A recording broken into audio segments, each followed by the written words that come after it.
Assalamualaikum warahmatullahi wabarakatuh. Kembali lagi di Sosbud Kreatif Media bersama saya Lutfi Mahendra. Saya di sini ditemani oleh Pak Awang, di mana nanti kita akan bincang-bincang santai terkait podcast kita pada kali ini. Jadi saya akan menyapa dulu. Bagaimana kabarnya Pak Awang? Kabar saya alhamdulillah sehat, Mas Hendra. Alhamdulillah sehat. Untuk kesibukannya di akhir-akhir ini apa Pak Awang kira-kira? Ya, ini sudah masuk minggu perkuliahan UTS ya. Jadi kita yang ngajar dan aktivitas-aktivitas kampus lainnya ya. Termasuk karena sekarang fokus di penerimaan mahasiswa baru, ya persiapan penerimaan mahasiswa baru. Oh, berarti lebih fokus ke kerja juga, terutama di kira-kira di rumah punya kesibukan apa, nulis atau apa? Soalnya setahu saya juga Pak Awang ini juga sering menulis juga nih. Iya, nulis ini sebenarnya udah ya, nulis masih baca sih, sebenarnya lebih banyak membaca karena ini saya juga aktivitas menulis sudah mulai berkurang di 1 bulan terakhir. Tapi memang ada sih rencana nulis, apalagi ini di momen puasa ya, saya kira puasa. Ada waktu lah untuk menyisakan waktu setiap hari untuk paling tidak bisa menulis begitu. Oh iya, terkait kepenulisan ini kalau nggak salah kan di akhir-akhir ini Pak Awang sendiri ini juga ikut menulis juga. Kalau nggak salah judulnya itu Disrupsi Perilaku. Kira-kira di buku itu kira-kira untuk isinya apa sih Pak? Dimana tulisan itu kan mengingat disrupsi kan juga inovasi yang merupakan menjadikan suatu hal yang menjadi perubahan kan gitu. Sehingga ini dikaitkan sebagai perilaku. Kira-kira itu isinya apa sih Pak untuk tulisan itu? Ya, itu dirilis bulan Januari 2022, sekitar 3-4 bulan yang lalu. Sebenarnya itu buku kumpulan tulisan, kumpulan ketulisan yang mana itu gabungan dari kawan-kawan di Malang, dan sebagian besar Malang, khususnya dosen di UB, Universitas Brawijaya, Universitas Negeri Malang, dan saya dari UNESA. Yang dari Surabaya saya. Kebetulan waktu itu yang yang menjembatani ada Mas Lutfi.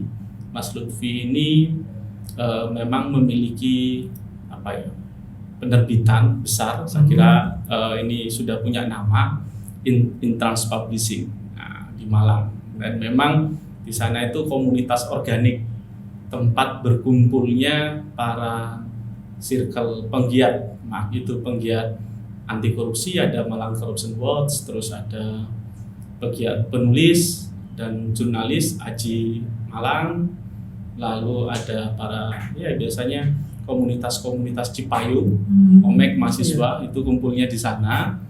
Jadi memang itu lintas lintas organisasi dan memang aktivis, sehingga ketika kemarin Mas Lutfi itu ngontak saya di Malang, karena Mas Lutfi ini juga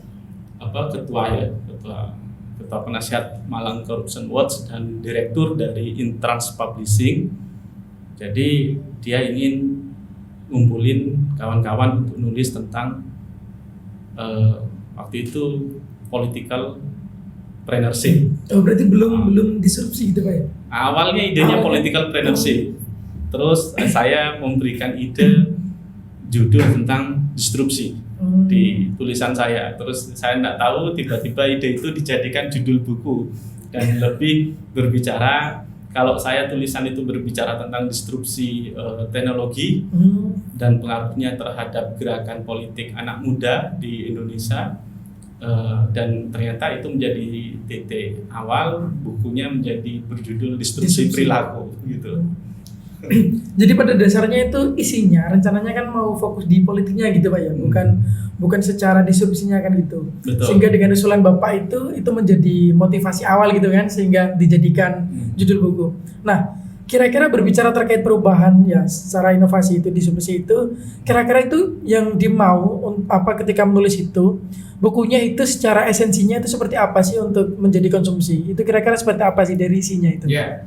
Karena ini kumpulan tulisan dengan multidisiplin ilmu ya, ada misalnya Mas Yusri Fajar itu penulis dan sastrawan nasional, dosen dari Fakultas Ilmu Budaya Universitas Brawijaya.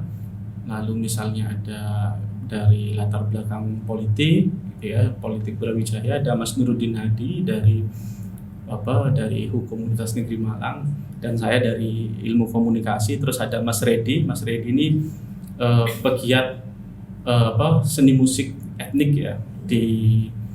Bahkan Mas Reddy itu memang fokusnya di kelompok penggerak literasi musik dan literasi pemberdayaan masyarakat lainnya. Kampung Cempluk dia menulis itu, dan akhirnya ya kita pengalaman-pengalaman yang berbeda itu kita jadikan satu untuk akhirnya kita berbicara tentang benang merahnya adalah disrupsi.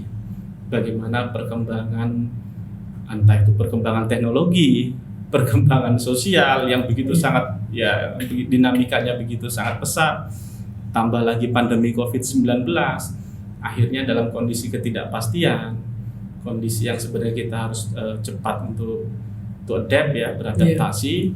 Dengan perubahan-perubahan ini, masyarakat menemukan titik imunnya, titik polanya. Akhirnya kita menulis berdasarkan perspektif pengalaman dan ilmu masing-masing. Kalau saya sendiri menulis tentang irisan antara disrupsi teknologi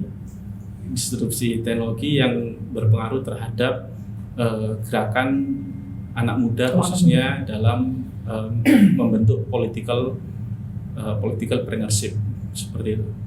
Nah, ya mungkin fokusnya di sini karena memang Bapak kan topiknya dosen ilkom juga nih. Betul. Terkait media juga.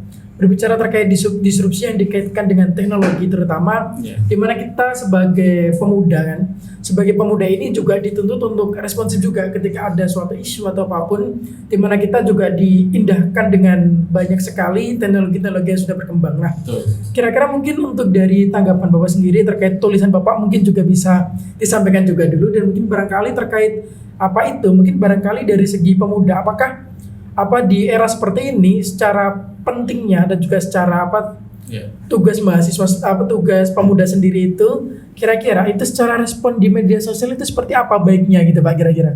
Ya, saya berangkat dari satu cerita di paragraf awal tulisan itu sebenarnya. Kalau yang paling awal sekali itu quote yang saya bikin, memang quote itu paling tidak berhubungan tentang kalau anak muda itu anti terhadap politik, otomatis kita akan semakin jauh. Bahkan tidak hanya untuk memimpin politik, tapi kita tidak akan bisa mengendalikan politik dalam kondisi yang lebih baik, khususnya pada kelompok-kelompok yang terpinggirkan. Tapi artinya generasi kita memang mau tidak mau harus ada dalam porsi yang berhubungan dengan pengelolaan politik, meskipun politik itu direduksi juga sangat negatif secara general saat ini. Karena ngomong politik, nah ini pasti berbicara tentang perebutan kekuasaan, tidak menguntungkan, ada yang dirugikan. Memang konotasi politik sendiri ini akhirnya semakin buruk, kita harus bisa akui seperti itu. Tapi ada hal yang menarik bagi saya bahwa sebenarnya political partnership itu bagaimana sebenarnya gerakan aktivitas yang dibentuk oleh anak muda dalam dalam membentuk suatu aktivitas kepemimpinan. Aktivitas kepemimpinan ini ya misalnya dari mulai to organize, merancang suatu aktivitas, merancang suatu program, mengimplementasikan suatu program, bahkan dia terus melakukan evaluasi dan memperbarui lagi program-program yang berhubungan dengan kemasyarakatan. Sederhananya, anak muda ini nggak mikir tentang dirinya sendiri saja. Ya. Artinya untuk melatih kepemimpinannya, dia membentuk suatu aktivitas-aktivitas yang sifatnya berhubungan dengan lingkungan terdekatnya, tentang isu lingkungan, isu pendidikan, dan mereka melakukan sistem yang sifatnya sistematis dan terorganisir. Jadi tidak bisa sendiri-sendiri. Nah, saya melihat fenomena tentang political partnership ini sama dengan social partnership. Istilah-istilah yang berhubungan kewirausahaan sosial, kewirausahaan politik itu sama. Artinya ini bidangnya bagaimana anak muda yang ada di seluruh penjuru di Indonesia itu juga merancang suatu aktivitas yang misalnya itu berdampak terhadap politik tidak hanya bagi dirinya saja, tapi orang sekitar. Ada banyak hal mungkin yang bisa saya ngambil beberapa kasus,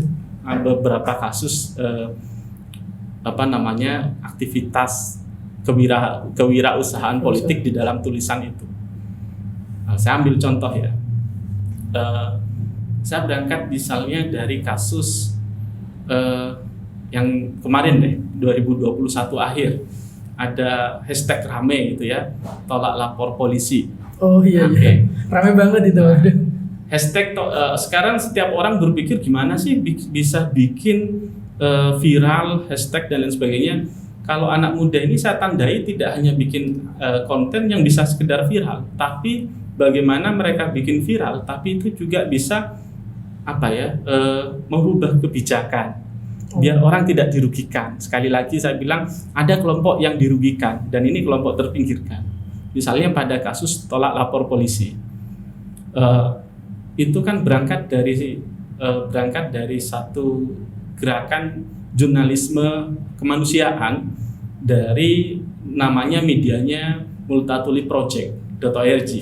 Ya, Multatuli Project ini kan memang dibentuk oleh kelompok-kelompok yang secara jurnalis yang secara ekonomi mereka sudah mampu dan mereka sudah berpikir bagaimana nilai-nilai jurnalismenya itu bermanfaat bagi kemanusiaan orang lain. Terus dapat kasus meliput investigasi, kalau nggak salah di Luwu Timur, Sulawesi Selatan. Ada kasus ibu melapor ke polisi anaknya diperkosa oleh ayahnya. Ya, ternyata laporan ibu ini tidak ditindaklanjuti karena ternyata ayahnya ini orang penting di daerah tersebut.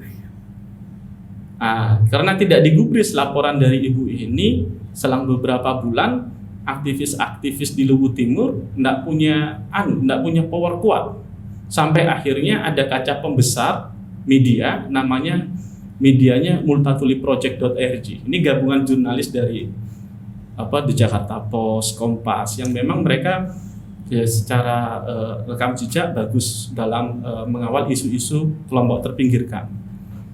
Di blow up lah kasus ini dengan data-data yang akurat, akhirnya ramai. Muncullah sampai hashtag akhirnya tolak lapor polisi. Nah, hal yang paling menarik lagi, saya menandai ketika ini sudah muncul. Ini kan ada isu moral penting ya, bagaimana ada lembaga aparat penegak hukum, polisi yang harusnya menjaga suatu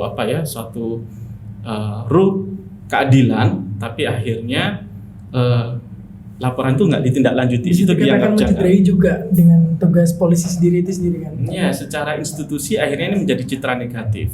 Jadi saya mengatakan ini tidak hanya semata-mata hanya untuk menyerang kelembagaan, tapi lebih bagaimana polisi akhirnya juga memperbaiki atau mengoreksi ketika ada kelompok di dalam yang sebenarnya nggak benar di dalam aparatur itu sendiri. Dan itu muncul dari liputan awalnya Multatuli Project itu tadi. Nah, ketika sudah ramai, saya nggak tahu gimana ceritanya, akhirnya websitenya Multatuli Project ini kan di-ban. Nah, sedangkan Multatuli Project ini kan tidak hanya jurnalisnya juga banyak anak muda, juga relawannya juga banyak anak muda. Saya merepresentasikan secara empiris ya, secara nyata.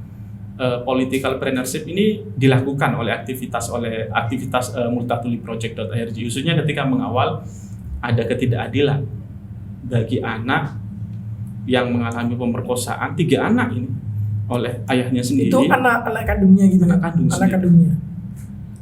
Nah, itu akhirnya singkat cerita di-ban websitenya Multatuli Project, sampai akhirnya ketika di-ban ini ada gerakan social movement di lingkaran media nasional Indonesia, Kompas, Tempo, Tirto ID, semua media-media besar, portal-portal berita ternama, bahkan organisasi kemasyarakatan, sosial medianya memposting ulang berita yang sudah diliput oleh Multatuli Project. Sebagai bentuk apa? Sebagai bentuk dukungan moral bahwa sebenarnya kami secara publik gitu ya memiliki suatu ikatan moral harus diselesaikan kasus ini, sampai akhirnya Presiden Jokowi meminta Kapolri ya untuk dibuka lagi kasus tersebut. Artinya dibuka dulu, lalu diadili. Nanti proses peradilannya gimana? Itu baru dikawal berikutnya. Artinya apa? Political partnership, kewirausahaan politik yang digawangi oleh anak muda itu sangat sangat berharga bagi kelompok-kelompok yang terpinggirkan. Tidak hanya pada satu kasus pemerkosaan yang ada di Luhut Timur, tapi ini lebih besar lagi. Bagaimana ketika ada penyingkiran terhadap orang-orang yang mau mengawal isu ini, ya otomatis proses demokrasi itu akan lebih hati-hati untuk dimainkan. Jangan dong, kalau kamu dimainkan nanti media lain sama-sama pada bangun gitu. Publik kita semua pada bangun. Nah, itu yang menjadi catatan penting bahwa sebenarnya kewirausahaan politik itu bukan suatu hal yang jauh sebenarnya, tapi sangat dekat dengan anak muda. Seperti itu, kurang lebih satu narasi cerita di buku itu. Iya. Kalau bicara terkait jurnalistik nih, sepengetahuan saya gini Pak, kan berita itu kan dikemas dan nantinya akan menjadi suatu kebenaran publik kan gitu, sehingga itu dikonsumsi. Nah, kira-kira nih, secara kita sebagai anak muda, ketika kita menganalisis ataupun kita menanggapi terkait berita, soalnya kan ketika kita berbicara kita singgungkan dengan politik ya kan, kita juga harus mengkritisi juga apakah berita ini bisa dikatakan tidak ada tendensi, dan juga apakah independensi ini tetap bisa terjaga seperti tadi juga. Ketika kita berbicara berita itu kan sudah benar faktanya kan gitu. Nah, kira-kira nih cara kita untuk memvalidasi itu seperti apa? Untuk semisal nih, saya juga kan dari pemuda yang notabene umum dengan yang sebenarnya berita itu seperti apa, kemasannya seperti apa, caranya seperti apa, untuk dari jalan ke penulisannya itu seperti apa, kan seperti itu. Kira-kira gimana untuk dari kita sendiri, untuk masyarakat umum? Ya, untuk orang yang memang tidak berprofesi atau tidak intens dengan kegiatan jurnalistik, memang sebenarnya kita akui bahwa informasi di media itu juga sangat bias. Banyak juga yang sebenarnya itu kebohongannya itu juga tinggi gitu loh. Dan ketika itu kita percaya, itu juga bisa memprovokasi diri kita dan kelompok-kelompok masyarakat yang ada di bawah gitu. Dan bahkan pola itu dijadikan senjata melahirkan berita bohong itu. Senjata apa? Ya biar masyarakat kita itu chaos. Artinya bahwa di teknologi digital saat ini hakikat jurnalistik itu juga mengalami tantangan, khususnya ketika disrupsi teknologi digital itu setiap orang bisa melahirkan informasi. Apakah informasi itu benar atau tidak, itu yang kita butuh memverifikasi atau divalidasi. Bagi orang yang sifatnya tidak begitu intens dengan dunia media dan komunikasi, bagi saya sebenarnya ini penting.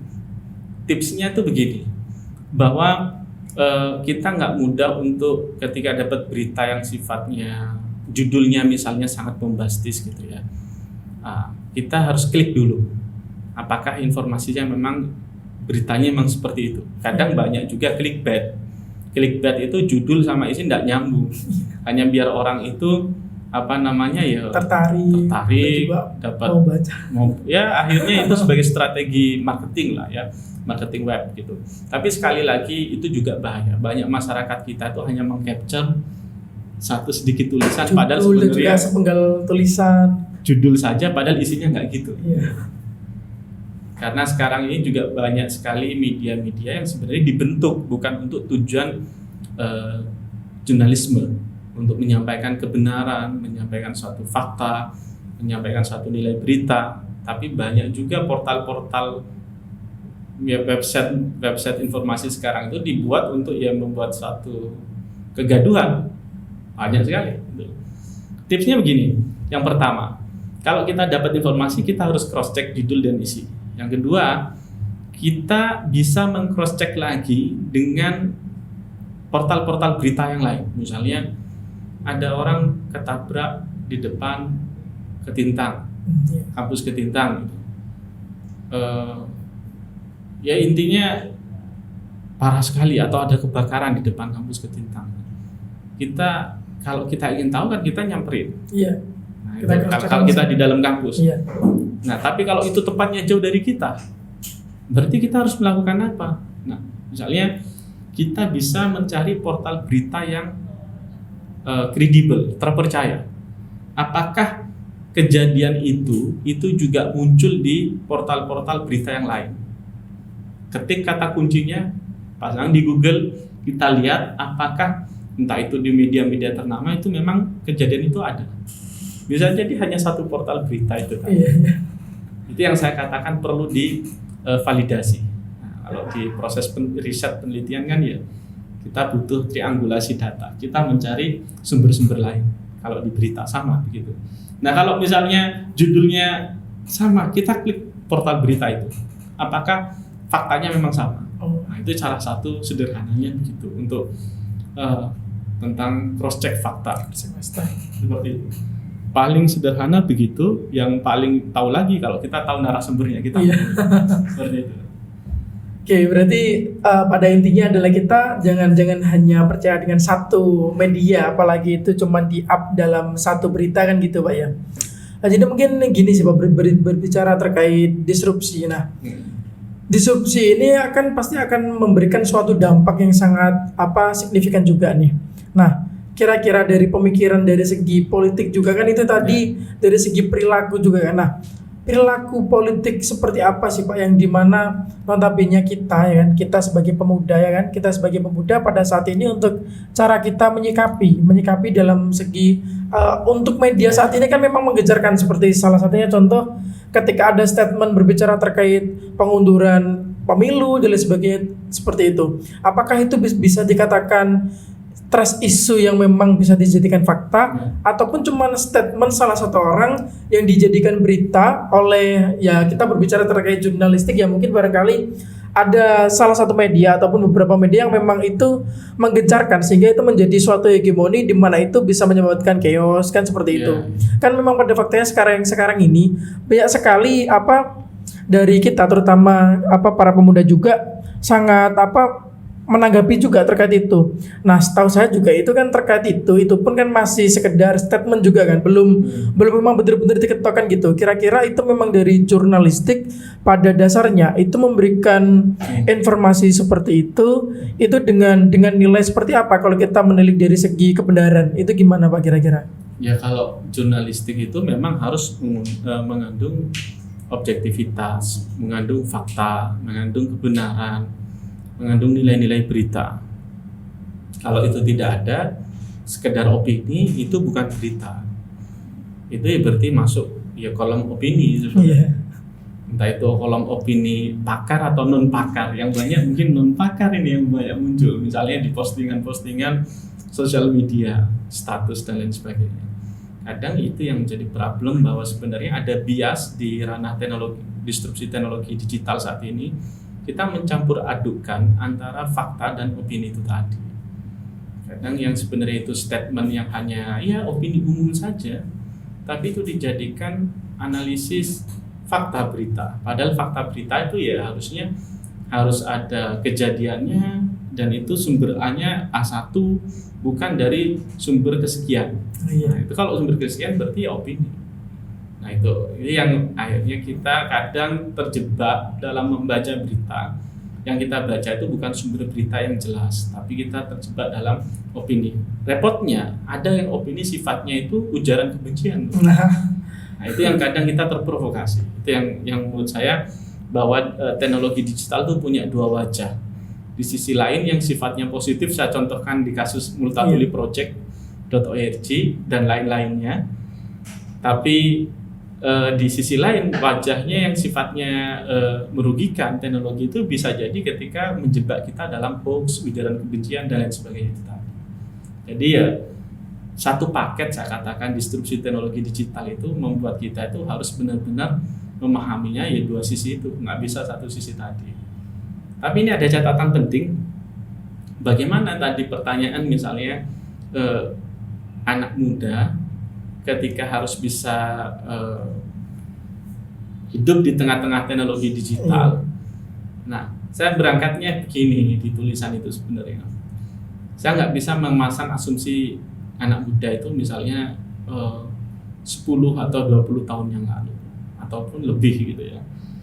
Karena saya juga menuliskan ya, ada suatu kecemasan waktu saya kumpul dengan teman-teman gitu di acara di sekitar sini di Geraha Pena waktu itu, terus mengutarakan gini, kita tuh jarang juga ya ngelihat mahasiswa sekarang itu punya aktivitas duduk bedah buku di pojok-pojok kampus. Nah, dan bahkan hilang dan mungkin barangkali karena corona sih kali-kali karena memang keterbatasan kita juga sih. Terus kita jarang juga ya sekarang ngelihat punya tema khusus membahas. Nah itu saya utarakan di tulisan itu. Apakah ketika itu tidak kita lihat lagi, padahal ya merebaknya saat ini itu kan eranya kafe, eranya warkop, ruang publik itu semakin banyak, tapi aktivitas intelektualnya kurang. Kok nggak ada? Nah itu akhirnya kita berangkat dari satu asumsi itu, apakah kewirausahaan politik di anak muda itu sudah hilang?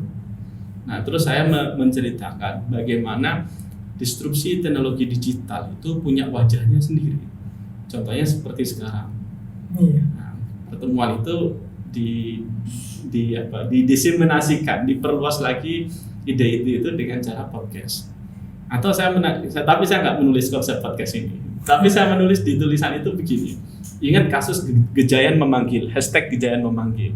Tolak Omnibus Law misalnya tahun 2019, tahun 2020 yang itu titik puncak demonstrasi yang bagi saya itu wah besar sekali itu. 2019 itu sebelum pandemi ya. Sebelum pandemi. Kita harus ingat bahwa sekali lagi itu anak muda yang menggerakkan, dan gerakan anak muda untuk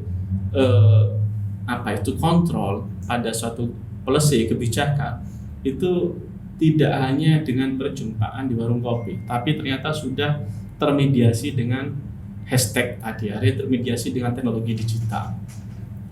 Ketika melihat Surabaya jadi lautan massa anak muda di Jalan Indrapura dan seterusnya, sama dengan seperti melihat Jakarta, Jogja, Malang, Semarang, Bandung, saya kira, dan kota-kota Makassar dan kota-kota lainnya, bahwa sebenarnya ada proses bagaimana melahirkan suatu isu atau agenda setting isu media berbasis digital, dan itu ternyata dikerjakan dalam sistem kerja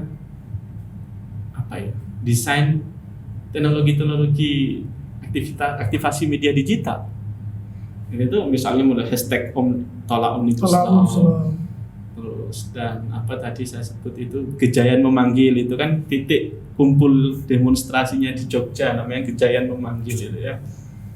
Nah itu saya kira menjadi wujud bahwa sebenarnya political partnership itu dalam bentuk pola yang berbeda, tapi itu ternyata esensinya masih ada. Dari mana perbedaan itu ketika ada disrupsi digital tadi? Saya kira itu menjadi tanda. Tapi memang benar sih Pak kalau kita berbicara terkait digitalisasi.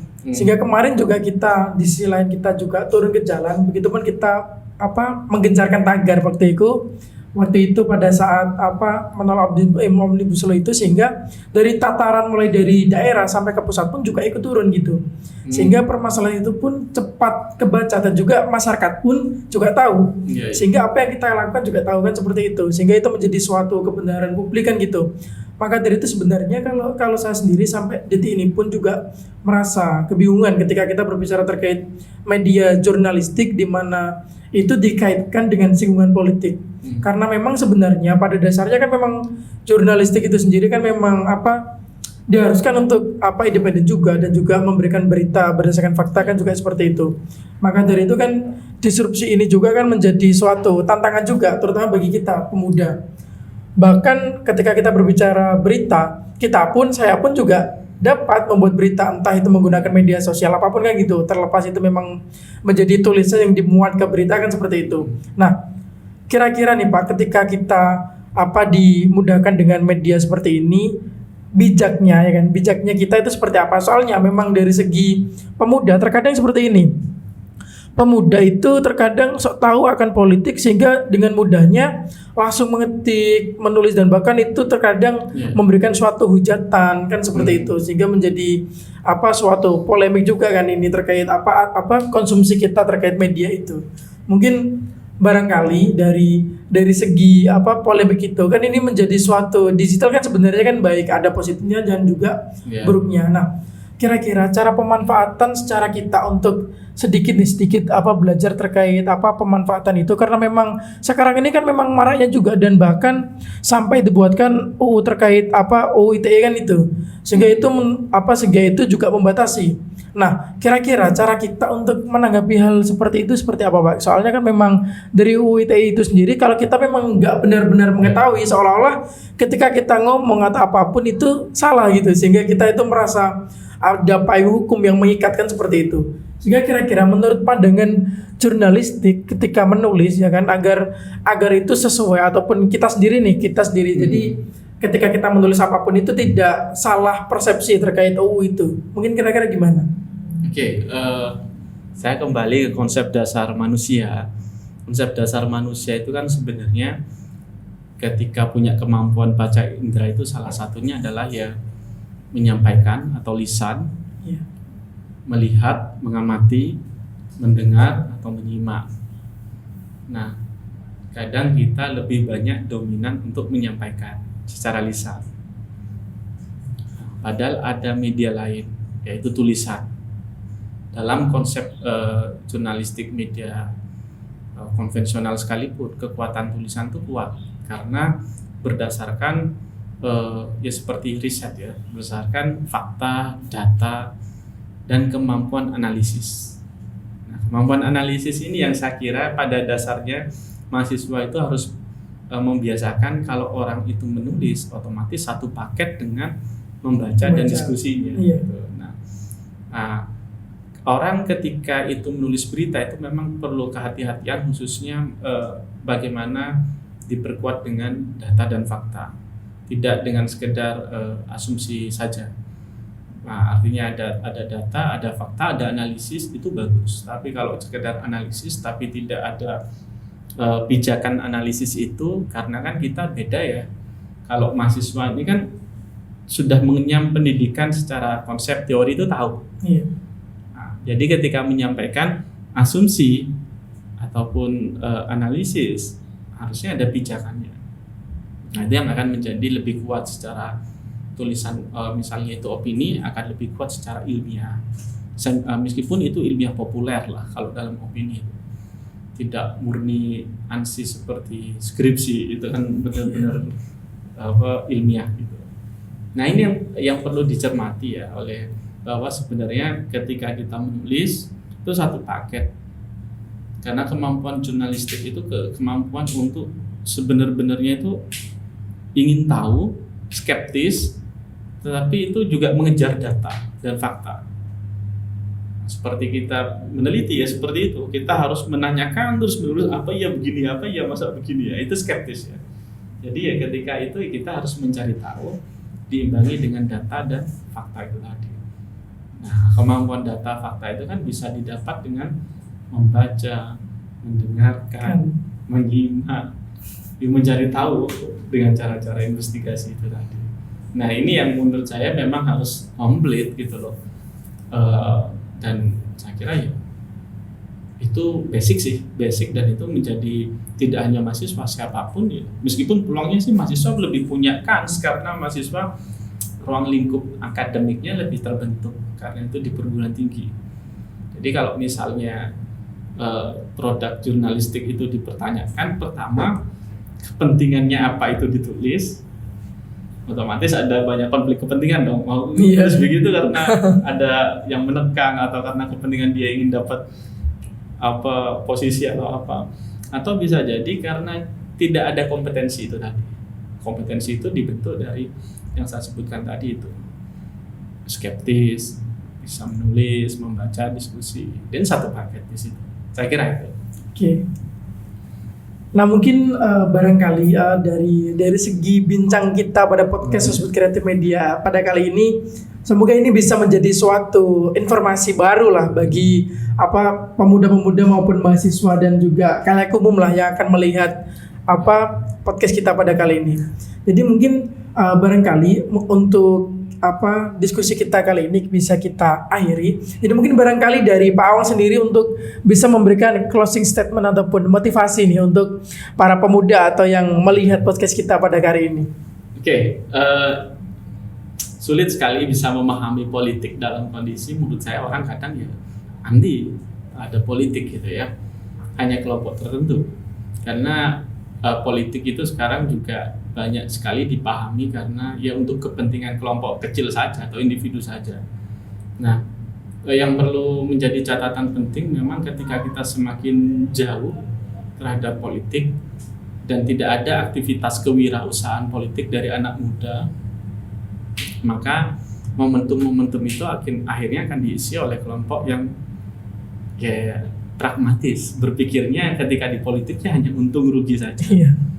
Yang harus diingat bahwa dalam konsep kita bermasyarakat dan dalam konsep kita ya sosial, kita akan berhubungan dengan bagaimana ada kelompok-kelompok yang tidak diuntungkan dan selalu terpinggirkan. Nah itu saya kira konsep muamalah itu penting sekali ya. Kalau kita nggak punya materi uang gitu, paling tidak kita punya sistem yang kita bentuk biar masyarakat itu nggak semakin terpinggirkan. Dan saya kira itu esensi dari kewirausahaan politik, meskipun nanti pola kewirausahaan politik itu macam-macam. Misalnya menjelang pemilu 2024, siapa sih rekam jejak legislatif itu, misalnya ada konsep jari ungu dibuat anak muda sosial media terus menampilkan bagaimana rekam jejak legislatif di daerah A, siapa yang bertentangan dengan isu-isu publik. Paling nggak orang ketika memilih itu ada preferensi medianya, jadi dipaparkan.